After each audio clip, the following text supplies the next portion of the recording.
ভেবেছিলে হয়তো সুস্থ হবে, মনের ক্যানভাসে যতনে রাখা স্বপ্নগুলো বাস্তবতায় রূপ নেবে, সেটা আর হয়ে ওঠেনি। হবেই বা কি করে?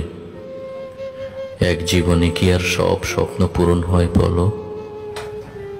তুমি যতটুকু পেরেছ তার সবটুকুই দিয়েছ জাতির কল্যাণে। তোমার এই অবদানে জাতি আজ পরিতৃপ্ত। প্রিয়, কতই না ভাগ্যবান তুমি। শেষ বিদায়কালেও তোমার কালেমা নসিবে জুটেছে। মৃত্যুকালে কজনেই বা এত ভাগ্যবান হয়ে বিদায় নাই বলো? প্রিয়, ভালো রাখুক প্রভু তোমাকে চিরস্থায়ী বাসস্থানে।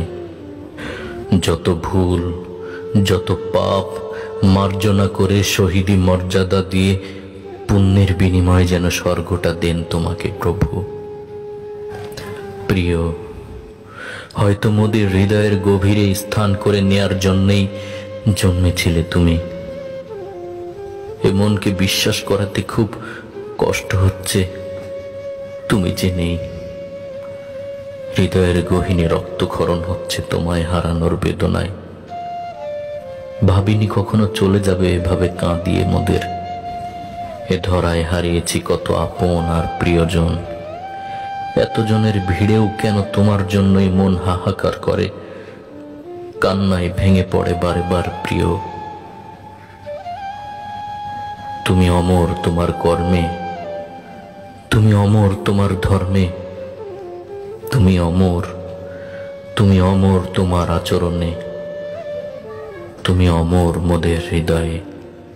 শত বছর বেঁচে থাকার জন্য তোমার শত বছর আয়ুর প্রয়োজন হয়নি, বরং তুমি এমন কর্ম করে গিয়েছ যা তোমাকে শত বছর বাঁচিয়ে রাখবে অবিরত প্রতিটি মুমিনের হৃদয়ের গহীনে। প্রিয়, তুমি ভালো থেকো, মোরাও আসছি।